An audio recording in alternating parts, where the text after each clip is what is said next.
அந்த பையன் ஒரு அழகான ஃபெதர் மாஸ்க் போட்டிருக்கான் அண்ட் தாரா கிட்ட நடந்து வரான். உடனே தாரா, வாவ் ஜெகன் இவ்வளோ சீக்கிரம் கண்டுபிடிச்சிட்டானே அப்படின்னு நினைச்சு ஹாப்பி ஆகுறா. அவன் தாராவோட கையை பிடிச்சி டான்ஸ் ஃப்ளோருக்கு கூட்டிட்டு போறான்.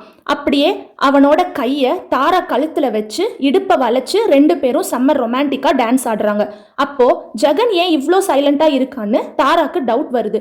உடனே தாரா, ஜெகன் இன்னைக்கு ஏன் இவ்வளோ அமைதியா இருக்க அப்படின்னு கேட்குறா.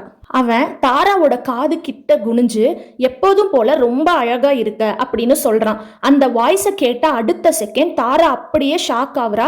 ஏன்னா அது ஜெகனோட வாய்ஸ் இல்லை, அவளுக்கு ரொம்ப பழக்கப்பட்ட வேற ஒருத்தனோட வாய்ஸ். உடனே அவனை பார்க்குறா. அவன் மாஸ்க் போட்டிருந்தாலும் அவனோட அந்த சிக்னேச்சர் ஸ்டைல் நக்கலான சிரிப்பை காட்டுறான்.